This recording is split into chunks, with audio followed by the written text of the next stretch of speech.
Okay, picking up where we left off, this is going to be the last section of the syllabus review.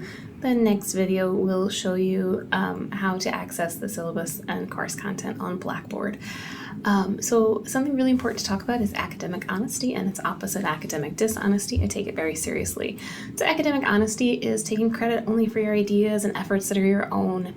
You need to complete your assignments on your own and without assistance, so not next to your friend, not discussing the answers with each other. And I can provide additional parameters regarding the assignment, such as permission to use your textbook or anything during particular activities, but the work that you submit needs to be your own work. In contrast to that, then we have academic dishonesty, and that's the practice of cheating, basically. So it's copying answers, getting help on your quizzes, your exams. That's all cheating. We won't have many opportunities for it in this class, but plagiarism is also cheating. So that includes copying streams of text. I usually say longer than 3 consecutive words. This comes up sometimes in classes where people use internet sources to copy text.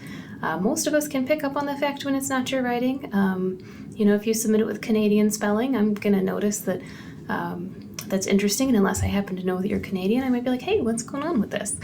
It is your responsibility to understand these academic expectations for attribution and citation, and if you're helping your friends, you're also guilty in the offense of cheating. I'll skip over the consequences. Well, no, I won't. It could result in loss of points, losing credit for the assignment, a replacement task, or class failure, and that would be if it was a repeat offense. Any academic dishonesty will be forwarded to the Dean of Students, and they'll handle that as they see fit. But I'd really rather avoid those conversations, so let's just keep it all honest. If you need help with a concept, if you don't understand this, please talk to me directly. And I have had people say, well, in the corporate world, it's okay to get information and copy it and reuse it and not understand why they have to generate their own. I did want to highlight just kind of the rationale for that. The point of your studies here is to demonstrate that you understand something, to be able to generate content and come up with your own explanations of why things are how things are, to explain the concepts in your own word, to demonstrate that you understand them and are able to apply them. So I'm not interested in your ability to gather information. I'm interested in your ability to demonstrate your knowledge. And that applies for pretty much all of your professors, not to speak to all of us, but that is generally an expectation. So in instances where you're asked to write an answer, even if it's totally okay to grab an answer from the internet in a work context, in your industry, that's not the expectation here. So I encourage you to review the Student Code of Conduct that's in our course catalog. And if you have questions about any of this, please contact me before you complete your assignments. There's a link to the student handbook that can help you understand those expectations. Speaking of conduct, the other thing that we have here is class-related conduct. So that's also set out in the Student Code of Conduct.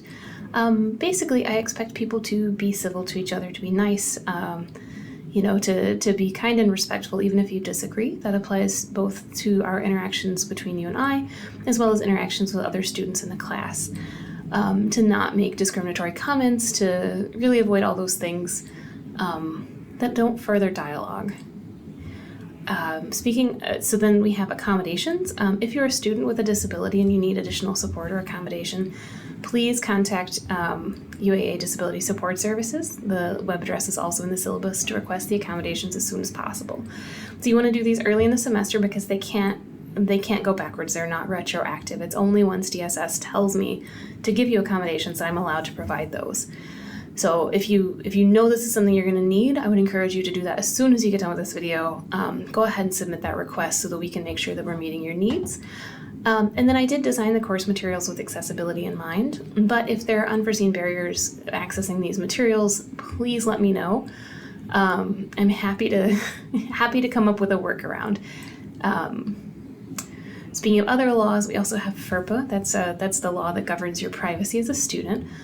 So you have the right to absolute privacy of your records. We can't share them with anybody without your permission. That does include parents. I can't discuss your performance with anyone without a release on file. And even if you do give me a release, I'm not obliged to discuss those records or performance with that person. So if you want to have someone else involved in a conversation, please make sure you submit the release with the registrar in advance of whatever meeting it is, and then understand that's not, I'm not required to participate in a conversation. If it becomes adversarial, or unpleasant. Moving on along. College is stressful. We do have the care team here at UAA.